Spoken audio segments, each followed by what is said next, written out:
नवी मुंबईमध्ये काँग्रेसमध्ये वादळ आलेलं पाहायला मिळत आहे. या वादळामध्ये अनेक जण राजीनामा देण्याच्या तयारीत आहेत.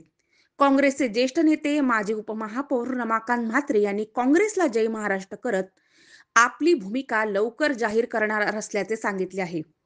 ऐरोली आणि बेलापूर मतदारसंघ काँग्रेसला मिळू नये यासाठी काँग्रेस सोबत आर्थिक व्यवहार भाजपच्या नवी मुंबईतील नेत्यांनी केले आहेत, असा देखील आरोप त्यांनी केला आहे. त्याचबरोबर काँग्रेसमध्ये पैसे घेऊन पद दिली जातात, असा देखील धक्कादायक आरोप म्हात्रे यांनी केला आहे. रमाकांत म्हात्रे यांच्या राजीनाम्यामुळे नवी मुंबईतील आणि राज्याच्या राजकारणामध्ये खळबळ माजली आहे. नाही, सध्या महाराष्ट्र प्रदेश काँग्रेसमध्ये जो पैशाचा बाजार चाललेला आहे, विधानसभेच्या निवडणुकीमध्ये आमच्याकडे पैशाची मागणी केली होती. टिळक भवन मध्ये 2 नाणं आहेत, त्याच्यापैकी एका नाण्याने मागणी केली होती 4 कोटीची. आणि तेव्हापासूनच माझं मन उडालं की आपण रात्रंदिवस काम करायचं, पक्षाची सेवा करायची.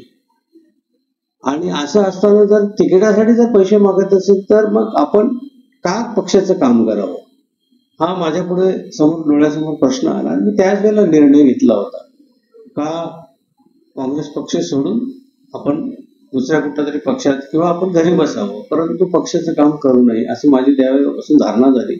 आणि या संदर्भात मी गेले सातत्याने निवडणुकीच्या नंतर बाळासाहेब थोरातांना फोन करा, 10-15 वेळेला फोन करा, पण त्यांनी कधी उचललाच नाही. वडेट्टीवार साहेबांच्याकडे हा झालेला प्रकार सांगायचा प्रयत्न केला, तेव्हाही सुद्धा त्यांच्याकडून काही रिप्लाय नाही आला. मग असे जर आमचे नेते जर असे वागायला लागले तर आपण पक्षात काम करून फायदा. त्याचबरोबर दुसरी एक बातमी मला अशी खाजगी म्हणजे ठामपणे सांगतो, नवी मुंबईमध्ये काँग्रेसने सीट मागू नये म्हणून भाजप नेत्यांकडून पैशाचं देवाणघेवाण झालं, तिथल्या नेत्यांकडून काँग्रेस मागू नये म्हणून सीट.